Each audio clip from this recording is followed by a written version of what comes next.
வாழ்க்கையில் கஷ்டங்களை மட்டுமே சந்தித்த ஒரு ராசி இருக்குது அப்படின்னா ரிஷப ராசியை தவிர வேறு எந்த ராசின்னு சொல்ல முடியாது. ரிஷபராசி அப்படிங்கிறது ஒரு நிலைத்தன்மை, பொறுமை, நிதானம், குடும்ப பாசம், பணத்தின் மதிப்பு, இந்த மாதிரி விஷயங்களை பற்றி குறிக்கக்கூடிய ஒரு ராசியாக கருதப்படுற ராசி தான் இந்த ரிஷபராசி. இந்த ராசியில் பிறந்தவங்க வாழ்க்கையில் மெதுவாக முன்னேறினாலும் அவங்க அடையக்கூடிய நிலை மிகவும் உயர்ந்ததாக இருக்கும். எப்படி சொல்கிறதுனா, இவங்க வளர்ச்சி ஆகிறது தெரியவே தெரியாது. ஆனால் அந்த வளர்ச்சியாகி ஒரு இடத்துல நிற்கிறாங்களே, அது நல்ல ஒரு மிகப்பெரிய ஒரு உயரமாக இருக்கும். இவங்க வளரும் போது கூட நான் வளர்ந்துட்டுருக்கிறேன் அப்படிங்கிற அகங்காரம் வெளியே காட்ட மாட்டாங்க. ஒருத்தன் திடீர் பணக்காரனானா எப்படி வருவான்? முன்னாடி நாள் ரொம்ப அப்படியே ஒரு ஏழ்மையான ட்ரெஸ் போட்டுருப்பான், அடுத்த நாள் கோட் ஷூட்டோடு வருவான். ஆனால் இந்த ரிஷபராசிக்காரன் அப்படி கிடையாது. எவ்வளோ பணம் இருந்தாலும் அதை வெளியே காட்டிக்காத ஒரு மனுஷன். எவ்வளோ பெரிய மேன்மையான குணம் இருந்தாலும் அந்த குணத்தை மட்டுமே வெளியே காட்டுவானே தவிர அந்த கேரக்டரிஸ்டிக்ஸ், அந்த பணத்தினால் ஆகக்கூடிய மாற்றங்களை வெளியே காட்ட மாட்டான். அந்த மாதிரி ஒரு உன்னதமான ஆள் தான் இவங்க.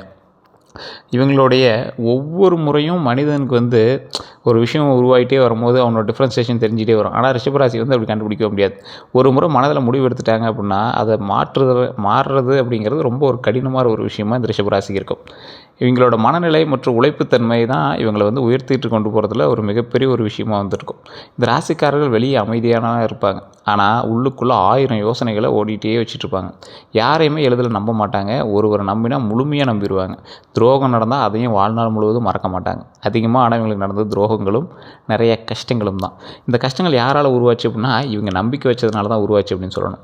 ஒரு விஷயத்து மேலே அதீத நம்பிக்கை, ஆனால் அந்த நம்பிக்கை நிறைவேறலை அப்படின்னா அதற்கு காரணம் உங்கள் கூட இருக்கிறவனே தான் இருந்திருப்பான். அதுதான் துரோகம் அப்படின்னு சொல்லுவாங்க. அதே மாதிரி ரிஷபராசியோட குணாதிசயங்கள் அப்படின்னு பார்க்கும்போது பொறுமை ரொம்ப அதிகம். இந்த ராசிக்கு பொறுமை அப்படிங்கிறது ரிஷபங்கிறதுல பொறுமைன்னு வச்சுருக்கலாம். ஆனால் ரிஷபராசியில் இருக்கிற சில பேர் சொல்லுவீங்க, அப்படிலாம் இல்லையே சார், என்னால் ஒன்றும் பொறுமை இல்லையே அப்படிங்கிற மாதிரி நிறைய பேர் சொல்லுவீங்க. சார், உங்களுக்கு பொறுமை இல்லை, இந்த ராசிக்காரராகிய உங்களுக்கு பொறுமை இல்லை அப்படின்னு நீங்கள் சொல்கிறீங்க.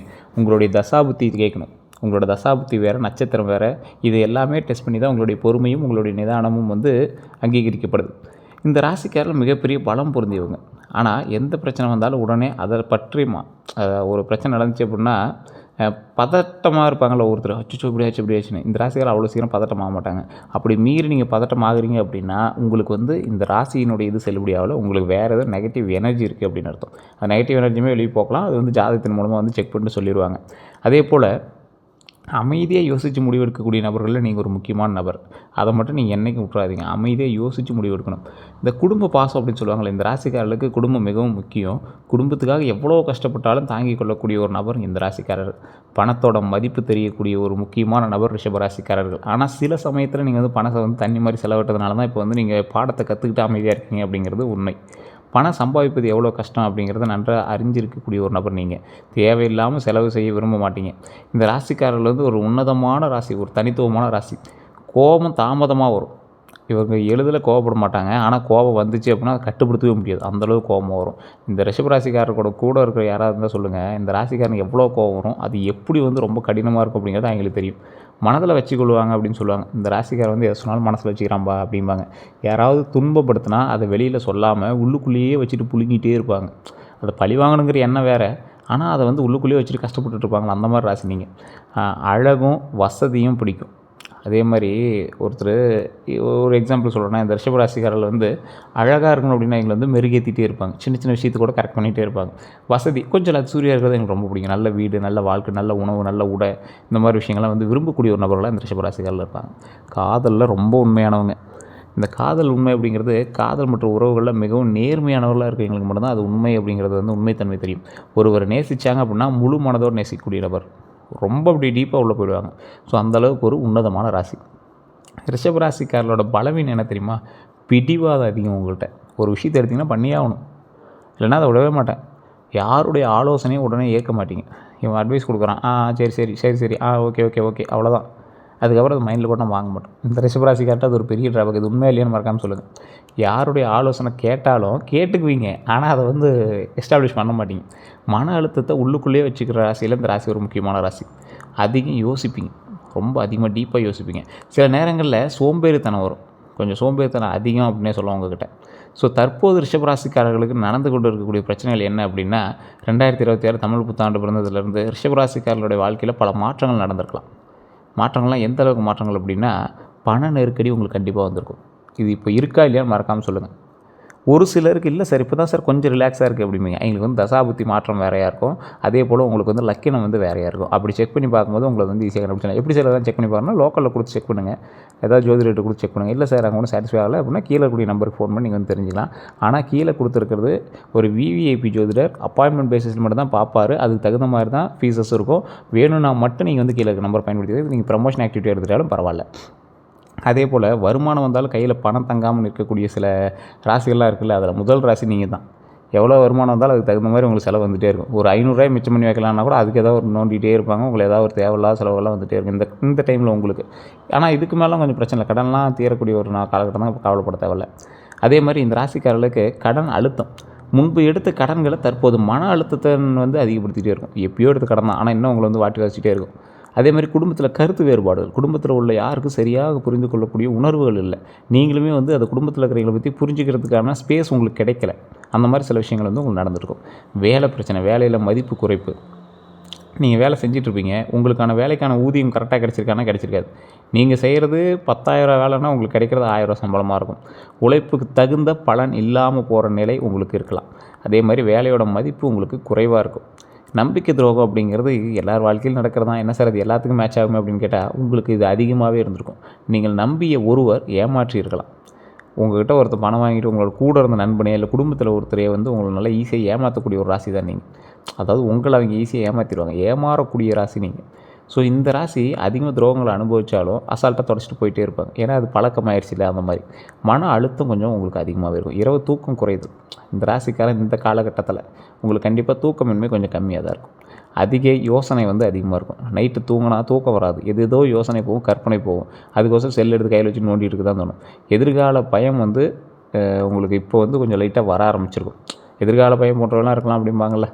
ஸோ இந்த எதிர்கால பயம் வந்து உங்களுக்கு இப்போ கொஞ்சம் அதிகமாகவே வர ஆரம்பிச்சிருக்கும். அது ஏன்னே தெரில சார். இப்போ வேலைக்கு என்ன பண்ணுவோம் அப்படிங்கிற மாதிரிலாம் யோசிக்க ஆரம்பிக்குது சார்.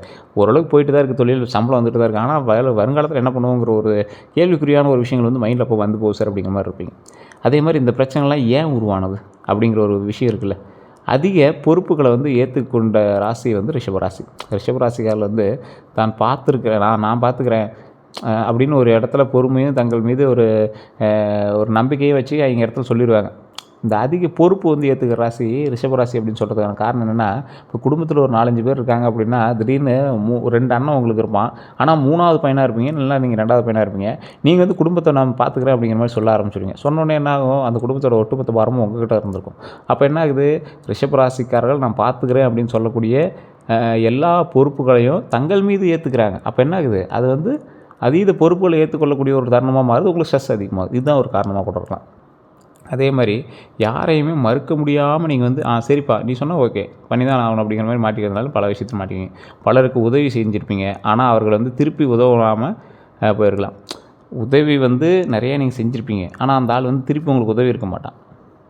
நீங்கள் எதிர்பார்த்து நீங்கள் ஒன்றும் செய்யலை, அவன் வந்து திருப்பி செய்யணும் அப்படின்னு எதிர்பார்த்து நீங்கள் செய்யலை. ஆனால் ஒரு வேளை அவன் வந்து அது மனசில் வச்சுக்கிட்டாவது இவங்க வந்து செஞ்சாங்க அப்படிங்கிற ஒரு விஷயம் உங்களுக்கு தோணுச்சுன்னா கூட கொஞ்சம் ஒரு மனசுக்கு திருப்தியாக இருந்திருக்கும்ல.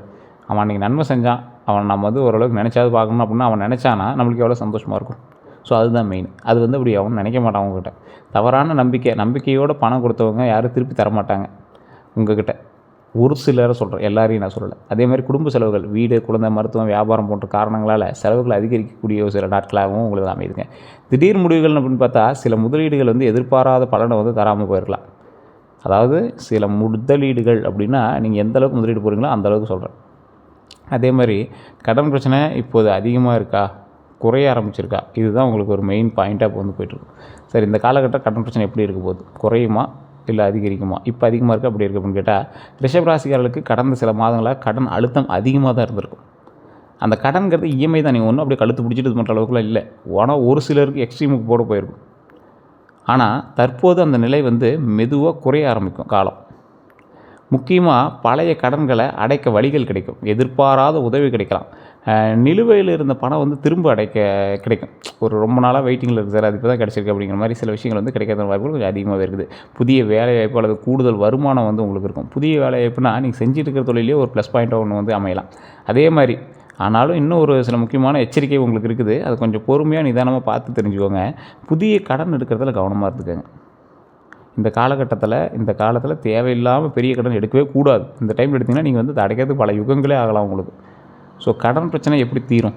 செலவை கட்டுப்பாடுங்க. செலவு வந்து நீங்கள் எந்தளவுக்கு கட்டுப்படுத்துறீங்களோ அந்தளவுக்கு வந்து முதல்ல தேவையில்லாத செலவுகளை வந்து நிறுத்துறதுக்கான வழியை பாருங்கள். அதுதான் உங்களுக்கு மெயின். ஒரே நேரத்தில் எல்லாம் தீர்க்க முடியாது. அதை வந்து நல்லா ஞாபகம் வச்சுக்கோங்க. ஒரே நேரத்தில் எல்லாமே தீர்க்க முயற்சிக்காதீங்க, மாட்டிக்குவீங்க. ஒவ்வொரு கடனாக திட்டமிட்டு அடைக்கிறதுக்கான வழியை பாருங்கள். அதே மாதிரி நண்பர்களை விட குடும்ப ஆலோசனை கேளுங்க. நீங்கள் வந்து அதிகமாக நட்போட்டாரங்கள் அதிகமாக கொண்ட ராசி ரிஷபராசி. இதை பண்ணலாமா அதை பண்ணலாமாம்பா, அப்படி இல்லை நான் ஹெல்ப் பண்ணுறோமா, ஆனால் கண்டிப்பாக ஹெல்ப் பண்ண மாட்டாங்க, மாட்டிக்குவீங்க. நண்பர்கள் சொல்வதை விட குடும்பத்தினுடைய கருத்துக்கள் நல்லது உங்களுக்கு. அதை மைண்டில் நல்லா ஞாபகம் வச்சு அடுத்த ஸ்டெப் எடுக்க ஆரம்பிங்க. சேமிப்பை தொடங்குங்க. சிறிய தொகை இருந்தாலும் தினசரி சேமிக்க ஆரம்பிங்க. சார் டெய்லி 100 200 எடுத்து வைக்கிறேன் சார், ஒரு இஎம்ஐக்கே உங்களுக்கு பற்றும். ஒரு இஎம்ஐ உங்களால் கவர் பண்ண முடியும். மன அமைதி முக்கியம். பயம் அதிகமானால் தீர்வு கிடைக்காது, தீர்வு தெரியாது. அமைதியாக இருந்தாலே வழி கிடைக்கும் அப்படிங்கிறத மைண்டில் நல்லா ஞாபகம் வச்சுக்கோங்க. எந்த தெய்வத்தை வணங்கினா நல்லது அப்படின்னா, ரிஷபராசிக்காரர்களுக்கு தற்போது கீழ்கண்ட தெய்வங்களை வந்து நான் சொல்கிறேன். அதாவது ஒரு எக்ஸாம்பிள் சொல்லுவாங்க, குலதெய்வம் அப்படிங்கிறது ஒன்று, அதே மாதிரி உங்களோட கிராமப்புறத்தில் இருக்கக்கூடிய தெய்வங்கள் ஒன்று. ஸோ இப்போ நான் சொல்கிற லிஸ்ட்டெல்லாம் வந்து இப்போ நான் எடுத்து வச்ச லிஸ்ட்டு நான் அப்படியே சொல்கிறேன், ஞாபகம் வச்சுக்கோங்க. ஃபஸ்ட்டு உங்களோட குலதெய்வம், ஓகேவா? இஷ்ட தெய்வம்னு ஒன்று வழிபடுவீங்க. அது உங்களுடைய குலதெய்வமாக இருக்கலாம், உங்களுடைய தாய் தந்தையினுடைய குலதெய்வமாக இருக்கலாம், உங்களுடைய தாயினுடைய குலதெய்வமாக இருக்கலாம், இல்லை உங்களுக்கு ஃபேவரட்டான முருகர், விநாயகர் அந்த மாதிரி தெய்வங்களாக இருக்கலாம், ஆஞ்சநேயராக இருக்கலாம். ஸோ இந்த மாதிரி இஷ்ட தெய்வ வழிபாடு ஃபஸ்ட்டு. அதுக்கு அடுத்தது மகாலட்சுமி வழிபாடு. இதை நல்லா ஞாபகம் வச்சுக்கோங்க, நோட் பண்ணிக்கோங்க. இதுவுமே உங்களுக்கு செல்லுபடி ஆகலை அப்படின்னா, இப்போ நான் சொல்கிறேன் வந்து உங்களுக்கு 60% தான் பொருந்திருக்கும். இல்லை சார் ஓரளவு தான் பொருந்திருக்கு, நான் வந்து ஃபுல்லாகவே நான் வந்து ஜாதகம் பார்க்கணும் அப்படின்னா, கீழே இருக்கக்கூடிய நம்பர் பயன்படுத்தி உங்களுடைய பிறந்த நேரம், பிறந்த தேதி, பிறந்த ஊர் சொன்னீங்க அப்படின்னா A to Z கம்ப்ளீட்டாக வந்து உங்களோட கருத்துக்களை எல்லாத்தையுமே நாங்கள் வந்து செக் பண்ணிட்டு உங்களுடைய ஜாதகத்தை எல்லாத்தையுமே பார்த்துட்டு, உங்களுடைய மேனுவல் புக்குங்க அது. நீங்கள் வந்து கிரியேட் ஆகும்போது உங்களோட மேனுவல் புக்கு உங்களை இப்படி தான் பயன்படுத்தணும் அப்படிங்கிறது தான் அந்த ஜாதகமே. ஸோ அதை செக் பண்ணி பார்த்துட்டு தீர்வுகள் சொல்லிடுவாங்க. ஒரு விவிஐபி ஜோதிடர் தான், கிட்டத்தட்ட 5 லாங்குவேஜில் ஜோதிடம் பார்க்கக்கூடியவர். அதுக்கு தகுந்த மாதிரி தான் ஃபீஸஸ் இருக்கும். அப்பாயின்மெண்ட் பேசிஸில் மட்டும்தான் உங்களுக்கு வந்து அப்பாயின்மெண்ட் கொடுப்பாங்க. உங்களுக்கு வேணும்னா மட்டும் நீங்கள் வந்து அந்த நம்பரை பயன்படுத்தி நீங்கள் வந்து ஃபோன் பண்ணிக்கலாம். ஃபோன் பண்ணி அல்லது வெளிநாட்டில் இருக்கீங்க அப்படின்னா வாட்ஸ்அப் மூலமாக நீங்கள் வந்து தொடரலாம்.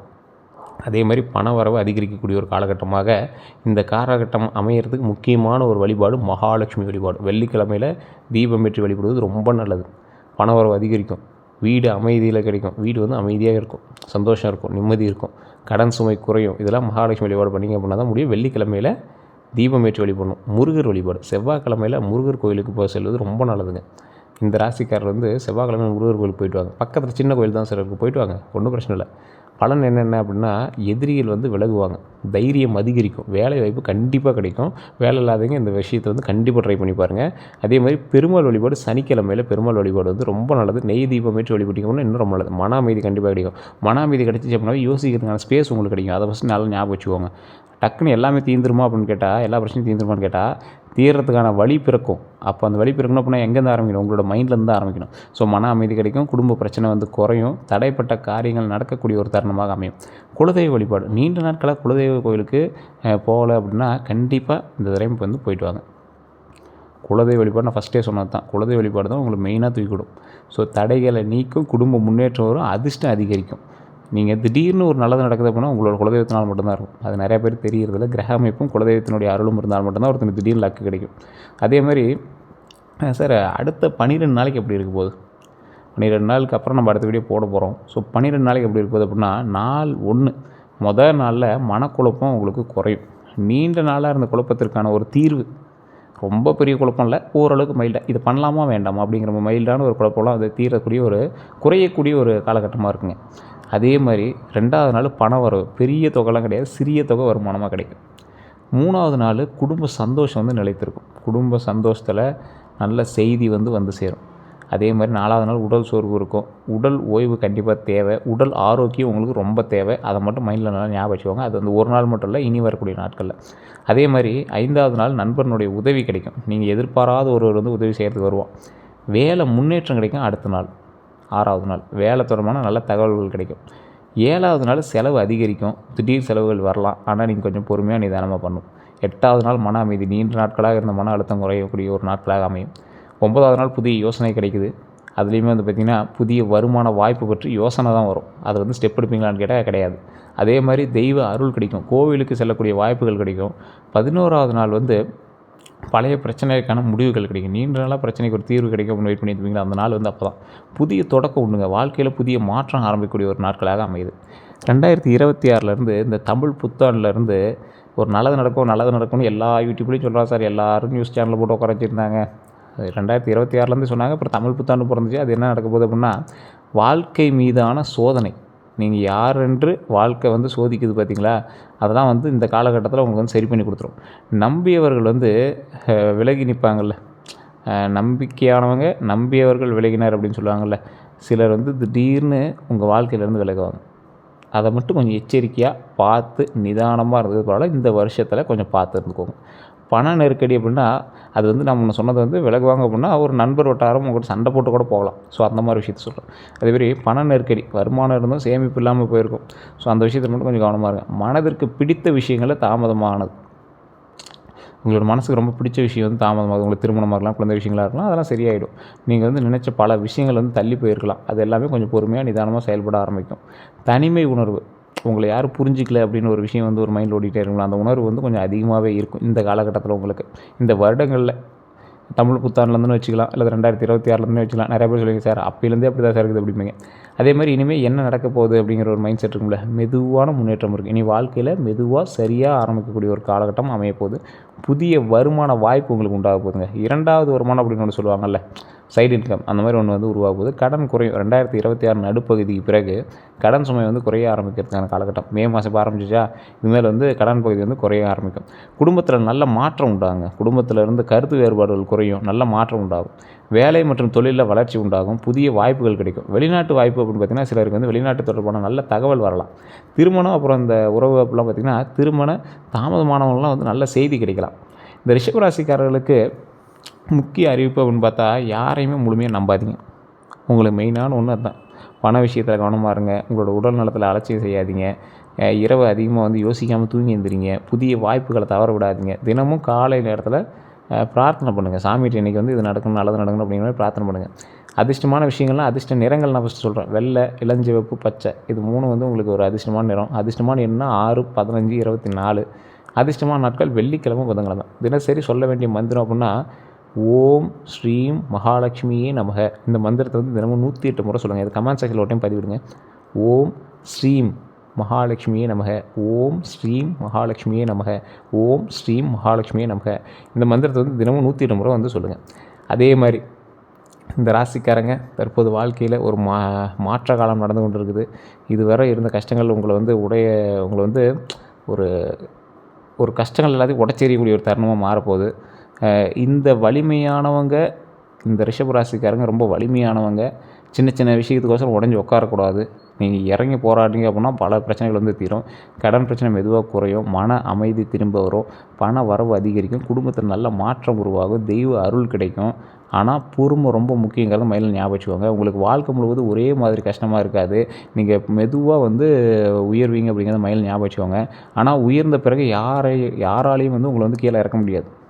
ஸோ கொஞ்சம் உயர்ந்துட்டீங்க அப்படின்னா உங்களை யாரும் கீழே தர முடியாது. பயந்துக்காதீங்க. 2026 2ஆம் பாதி ரிஷபராசிக்காரர்களுக்கு ஒரு புதிய நம்பிக்கையும் புதிய துவக்கத்தையும் தரக்கூடிய காலமாக இருக்கும். இந்த காலகட்டத்தில் உங்களுக்கு அது நடுப்பகுதி. ஸோ அதனால் கவலையப்பட தேவையில்லை. நம்பிக்கையோடு இருங்க, நல்லதே நடக்கும். ரிஷபராசிக்காரர்களுக்கு நிறைய நல்ல விஷயங்களை பற்றி இப்போ நம்ம பார்த்தோம். ஸோ வேறு ஏதாவது இதில் தகவல்கள் வேணும் அப்படின்னா கீழே டிஸ்கிரிப்ஷன் நம்பர் கொடுத்து அந்த நம்பருக்கு ஃபோன் பண்ணி கேட்டு தெரிஞ்சுக்கோங்க. அதே மாதிரி நம்ம சேனலை சப்ஸ்கிரைப் பண்ணாமல் இருந்தால் சப்ஸ்கிரைப் பண்ணிக்கோங்க. பக்கத்தில் பெல் பட்டன் ப்ரெஸ் பண்ணி அதில் ஆல் அப்படி கிளிக் பண்ணிக்கோங்க. அப்போ தான் வந்து நோட்டிஃபிகேஷன் உங்களுக்கு வந்து சேரும். ஃபேஸ்புக்கில் பார்த்துட்டிங்கன்னா ஃபாலோ பண்ணிக்கோங்க. வேறு ஏதாவது தகவல் வேணும் அப்படின்னா கமெண்ட் பண்ணுங்கள். இல்லை ஃபோன் பண்ணி நீங்கள் வந்து கேட்டுக்கலாம். கீழே கான்டாக்ட் நம்பர் டீட்டெயில்ஸ் கொடுத்துருவோம். எல்லோருக்கும் நன்றி நண்பர்களே.